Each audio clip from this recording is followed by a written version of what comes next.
નમસ્કાર મિત્રો, મારી યુટ્યુબ ચેનલ સંજય પટેલમાં આપનું હાર્દિક સ્વાગત છે। બાળ મિત્રો, આજે આપણે ધોરણ 4 વિષય છે ગુજરાતી કુહુ તેમાં સ્વઅધ્યયન પોથી ભાગ 2। આ ભાગ 2 ની અંદર પાઠ 3 આવે છે। પાઠનું નામ છે શંખલાની બહેન છીપલી। તેની સ્વઅધ્યયન પોથીનું સંપૂર્ણ સોલ્યુશન આજે આપણે આ વિડીયોની અંદર જોવાના છીએ। મિત્રો, જે મિત્રો હજુ સુધી અમારી ચેનલને સબસ્ક્રાઇબ નથી કરી, અમારી ચેનલમાં નવા છે, તે અમારી ચેનલને જરૂર સબસ્ક્રાઇબ કરે, વિડીયો લાઇક કરે, શેર કરે અને બેલ નોટિફિકેશન આઇકોન ઓન કરે, જેથી અમારા દરેક નવા વિડીયોની નોટિફિકેશન તમારા મોબાઈલની સ્ક્રીન પર મળી શકે। મિત્રો, આ દરેક વિડીયોનું PDF સ્વરૂપે સોલ્યુશન મેળવવા માટે તમારા માટે ખાસ એક એન્ડ્રોઇડ એપ્લિકેશન બનાવી છે। તમારા મોબાઈલના પ્લે સ્ટોરમાં વિશ્વગુરુ સંજય પટેલ સર્ચ કરી ઇન્સ્ટોલ કરી શકશો। ઇન્સ્ટોલ કરતાની સાથે શરૂઆતની સ્ક્રીન આવી જોવા મળશે। તેમાં સ્વઅધ્યયન પોથી પર ક્લિક કરી ધોરણ 4 પસંદ કરી વિષય ગુજરાતી પર ક્લિક કરી જે તે પાઠના નામના નીચેના વિડીયોના ઓપ્શન પર ક્લિક કરી તમે વિડીયો જોઈ શકશો અને PDFના ઓપ્શન પર ક્લિક કરી તમે PDF સ્વરૂપે સોલ્યુશન મેળવી શકશો। ખૂબ જ સારી એપ છે, એકવાર જરૂર ડાઉનલોડ કરીને જોજો। તદ્દન ફ્રી છે, કોઈપણ પ્રકારનો ચાર્જ કે પૈસા તમારે આ એપ્લિકેશન મેળવવા માટે ભરવાના નથી। તો ચાલો શરૂ કરીએ। ધોરણ 4 ગુજરાતી સ્વઅધ્યયન પોથી ભાગ 2નો પાઠ છે તેનું સોલ્યુશન જોઈએ। સૌપ્રથમ છે પ્રશ્ન નંબર 1। ફકરાનું વાંચન કરો અને કૌંસમાં આપેલ વિરામ ચિહ્નનો ઉપયોગ કરી ફકરો ફરીથી લખો। તો જો બાળકો, અહીંયા પૂર્ણ વિરામ જે આ ફકરો આપેલો છે તેની અંદર કોઈ પણ વિરામ ચિહ્નો નથી। તો વિરામ ચિહ્નો કયા કયા લગાવવા પડશે? તો પૂર્ણ વિરામ, આ રીતે અલ્પ વિરામ, બેવડા અવતરણ ચિહ્ન, ઉદ્ગાર ચિહ્ન, પ્રશ્નાર્થ ચિહ્ન અને અનુસ્વાર, આટલું તમારે આની અંદર લગાવવાનું છે। દાખલા તરીકે અહીંયા જોઈએ તો અહીંયા જોવા, રાખડીઓ જોવા અને ખરીદવા, તો અહીંયા જોવા પછી અલ્પ વિરામ આવે। તો જુઓ, અહીંયા આપણે અલ્પ વિરામ કરેલું છે। તો આ ફકરો છે એની અંદર અલ્પ વિરામ કે એવું કંઈ છે નહીં। તો અહીંયા ગયા પછી પૂર્ણ વિરામ આવે, તો અહીંયા ગયા પછી આપણે પૂર્ણ વિરામ કરેલું છે। તો આ રીતે તમારે વિરામ ચિહ્નનો ઉપયોગ કરવાનો છે। તો હવે આપણે ફકરો છે તે વિરામ ચિહ્નોવાળો યોગ્ય રીતે લખી દઈએ। તો દિવેશના પ્રવેશતા તેના મિત્રો તેની રાખડીઓ જોવા, અલ્પ વિરામ, ખરીદવા ટોળે વળી ગયા, અહીંયા પૂર્ણ વિરામ કરવાનું છે। શાળામાં આવેલ વડ ફરતેના ઓટલે દિવ્યેશે બોક્સ ખોલીને બધા જોઈ શકે તે રીતે રાખડીઓ ગોઠવી, વાક્ય પૂર્ણ થયું, પૂર્ણ વિરામ આવશે। રાખડીઓ જોતા દિવ્યા બોલી, અલ્પ વિરામ, અરે વાહ, નવાઈ લાગે ત્યારે ઉદ્ગાર ચિહ્ન આવે। કારેલાના બીમાંથી બનાવેલી રાખડી, પ્રશ્નાર્થ ચિહ્ન, એને પ્રશ્ન, કારેલાના બીમાંથી બનાવેલી રાખડી મેં તો પહેલી જ વાર જોઈ। તો આ રીતે ત્યાં, અલ્પ વિરામ, ત્યાં જ રિયા બોલી, પૂર્ણ વિરામ અને અવતરણ ચિહ્ન કરવાનું છે। દિવ્યેશ, અહીંયા અલ્પ વિરામ, આ રાખડી મારા માટે ને, ઉદ્ગાર ચિહ્ન, દિવ્યેશે હકારમાં માથું હલાવ્યું, પૂર્ણ વિરામ, મનોજ બોલ્યો, અલ્પ વિરામ, અહીંયા અવતરણ ચિહ્ન બંને બાજુ કરવાના છે અને છેલ્લે પ્રશ્નાર્થ ચિહ્ન। તને કેવી રીતે ખબર પડી? તો આ રીતે તમારે યોગ્ય વિરામ ચિહ્નોનો ઉપયોગ કરી ફકરો ફરીથી નીચે આપેલી જગ્યામાં લખવાનો છે। પ્રશ્ન 2। આપેલા શબ્દનો ઉપયોગ કરી તેમાં નવા શબ્દો ઉમેરી વાક્ય બનાવવાનું છે। આ બનાવેલ વાક્યમાં આપેલ શબ્દ સિવાય કયા કયા શબ્દો ઉમેર્યા, એટલે કે નવા શબ્દો તમે કયા ઉમેર્યા તે લખવાના છે। ધારો કે પિનાકીને બધી ઋતુઓમાંથી ગુલાબી ઠંડી પ્રસરાવતો શિયાળો જ વહાલો, તો નવા ઉમેરેલા શબ્દો કયા છે? તો અહીંયા પિનાકીની, પછી આ ગુલાબી, આ ઠંડી, પ્રસરાવતો એટલે પસરવવું, શિયાળો અને વહાલો, આ બધા નવા શબ્દો છે। ઉદાહરણ તરીકે જોઈએ આપણે ઝૂંપડી, તો ગામના પાદરે એક ઝૂંપડીમાં માજી રહેતા, તો આ ઝૂંપડી શબ્દ છે અહીંયા આવી ગયેલો છે। હવે આપણે કયા નવા શબ્દો ઉમેર્યા? તો આ ગામ, પાદર, એક, માજી, રહેતા, આટલા શબ્દો નવા ઉમેરેલા છે। તે જ રીતે ત્રીજું જોઈએ તો પરચુરણ, પરચુરણમાં મેં બજારમાંથી પરચુરણ ખરીદી કરી, તો પરચુરણ છે તે શબ્દ અહીંયા આવી ગયો છે। તે સિવાયનો શબ્દ બજાર અને ખરીદી। હવે બોક્સ, તો બોક્સના આધારે વાક્ય બનાવીએ તો રિયાએ તેના બધા રમકડા એક બોક્સમાં ભરી દીધા। નવા શબ્દો છે રિયા, રમકડા, વસ્તુ, બધા અને ભરી। હવે વિધિવત, તો શાળા છોડ્યા પછી તેણે વિધિવત ખેતીકામ શરૂ કર્યું, તો તેની અંદર નવા શબ્દો છે, વિધિવત તો આવી ગયું છે, તો એ સિવાયના બધા નવા શબ્દો થાય, એની અંદર તેણે છે એવું બધું કાઢી નાખવાનું। તો શાળા છોડ્યા, પછી ખેતીકામ અને શરૂ, તો આટલા નવા શબ્દો છે। મધુર વિશે વાત કરીએ તો વનવગડામાં કોયલનો મધુર અવાજ સાંભળવા મળે છે. તો તેમાં વનવગડો, કોયલ, અવાજ અને સાંભળવા આ નવા શબ્દો છે. આ મધુર છે તે અહીંયા આવી ગયેલું છે. તો આ રીતે તમારે વાક્ય બનાવવાનું અને તેમાં નવા શબ્દો આવ્યા હોય તે નીચે લખવાના હતા. પ્રશ્ન 3. દિવ્યેશ તમારો મિત્ર છે. તમે તેનો પરિચય તમારા માતા પિતાને કેવી રીતે કરાવશો? 10 વાક્યમાં લખો.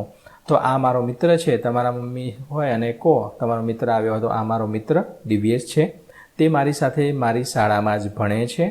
તેને હાથ વણાટની બધી વસ્તુઓ બનાવવાનું ખૂબ જ ગમે છે. તેથી તે હંમેશા કંઈક નવું બનાવતો રહે છે. તે ભણવામાં પણ ઘણો જ હોશિયાર છે.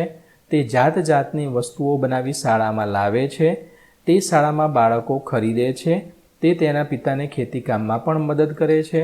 દિવ્યેશ મહેનતુ અને પ્રયત્નશીલ છે. દિવ્યેશ ઘણીવાર તેના પિતાને ચાની લારીએ પણ મદદ કરે છે. પ્રશ્ન 4. આપેલ ચિત્રો પરથી 5 વાક્યો પ્રશ્નો બનાવવાના છે.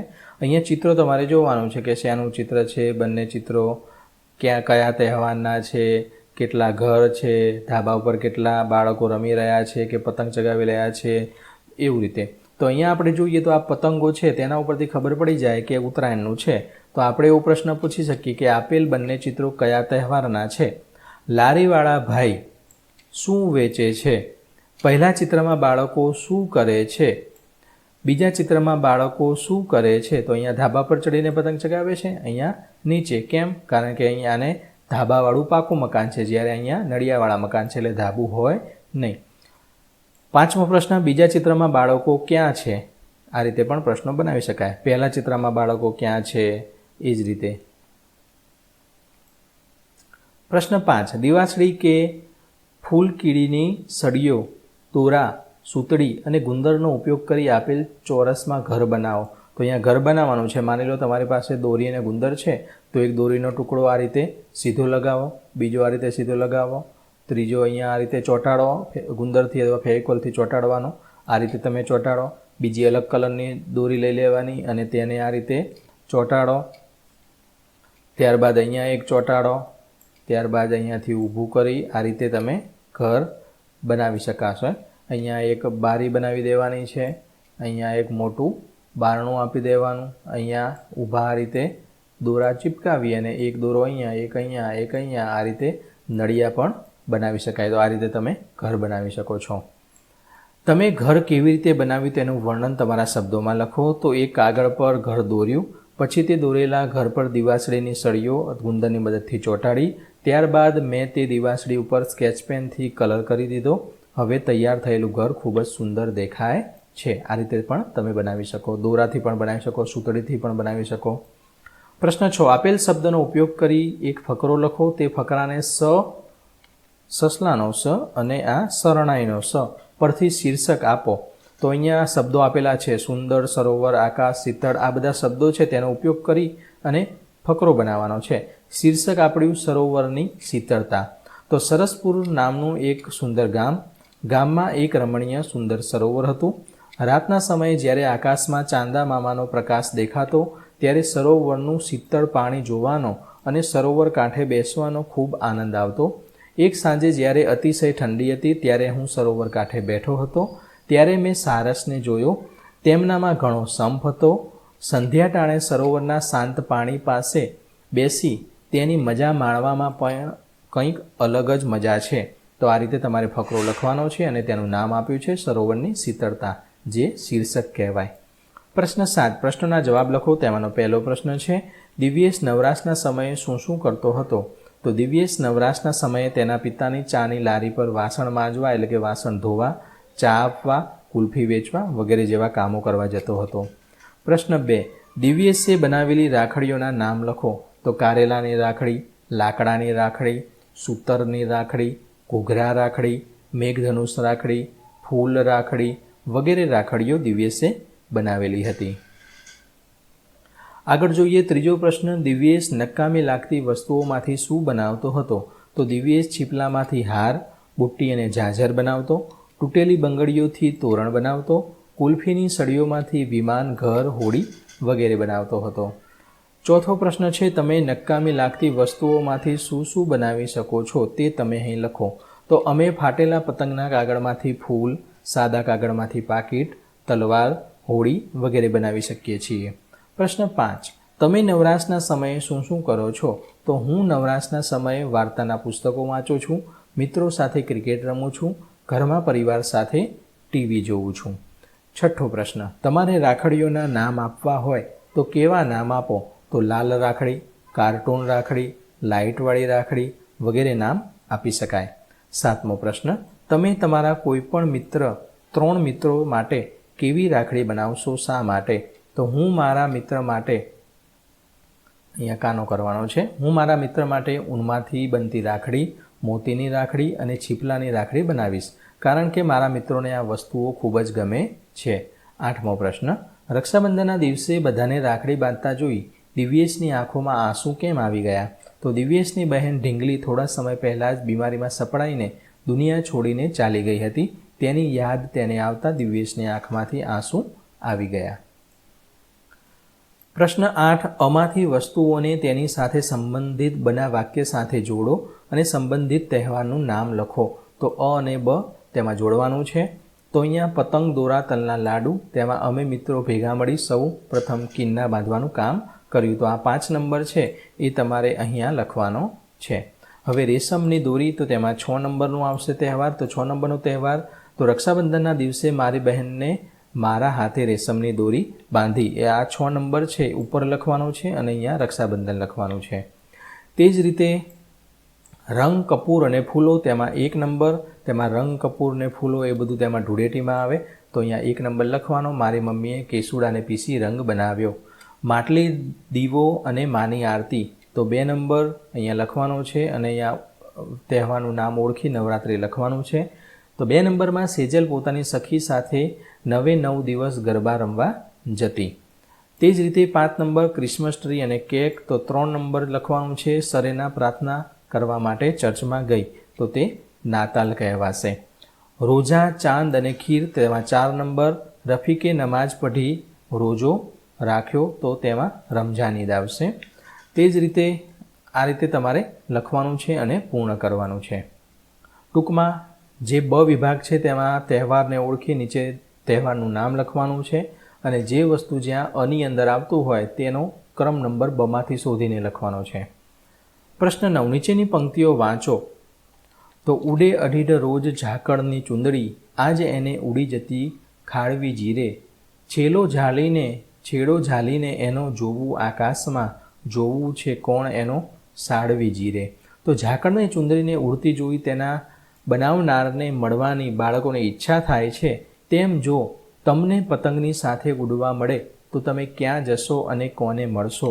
તો મને જો પતંગ સાથે ઉડવા મળે તો મારે પરીઓના દેશમાં જવું છે અને પરીઓને મળવું છે, તેમજ પક્ષીઓની સાથે ઘણી બધી વાતો કરવી છે. પ્રશ્ન 10, ગોળમાં આપેલા ચિહ્નોની મદદથી આપેલ મૂળાક્ષરોનો ઉપયોગ કરી શબ્દ બનાવો. તો અહીંયા આપેલું છે ત, પછી દીર્ઘઈ અને ર. હવે આ બધું ભેગું કરીએ તો તને દીર્ઘઈ કરી દઈએ તો તી થશે અને ર લખી દઈએ તો તી ર થશે. તો અહીંયા ત, આ દીર્ઘઈ અને આ રનો ઉપયોગ કર્યો તો તીર બન્યું. તે જ રીતે મ, રસ્વઉ અને જ, તો અહીંયાથી આપણે બ્લુ કલર લઈ લઉં એટલે દેખાય. અહીંયાથી મ લીધો, રસ્વઉ લીધો અને અહીંયાથી ર લીધો, તો શું થશે? જ લીધો, તો અહીંયા થશે મૂ જ. તે જ રીતે સ લીધો, રસ્વઉ લીધું અને ર લીધો, સ લીધો, દીર્ઘઉ લીધું અને ર લીધો, તો અહીંયા સ, દીર્ઘઉ અને ર લખી દીધો, તો શું બનશે? સૂર. તે જ રીતે અહીંયા ધરતી, સીમ, મીર અને દિન આ રીતે બને છે. પ્રશ્ન 11, ફકરાનું વાંચન કરી કીડી જેવા ઝીણા ઝીણા અક્ષરે લખો. આ ફકરો છે એ વાંચવાનો છે અને એ સેમે સેમ એવો ને એવો આ જ ફકરો એવો ને એવો અહીં ઝીણા અક્ષરે તમારે લખવાનો છે. કીડી જેવા, જેટલા બને એટલા ઝીણા અક્ષર, પરંતુ તમે વ્યવસ્થિત લખવા જોઈએ. બંને શબ્દો વચ્ચે યોગ્ય જગ્યા પણ રાખવાની છે. આ રીતે શબ્દો છે તમારે એવો ને એવો ફકરો છે તમારે લખી દેવાનો છે. તો બાળમિત્રો, અહીંયા આપણે આ શંખલાની બેન, છીપલી, ગુજરાતી, કુહુ તેની સ્વ અધ્યયન પોથીનો ભાગ 2 છે તે આપણે અહીંયા પૂર્ણ કરીએ છીએ. ફરી મળીશું આગળના વિડીયોમાં. ત્યાં સુધી આવજો. વિડીયો અંત સુધી જોવા બદલ આપનો ખૂબ ખૂબ આભાર. ધન્યવાદ.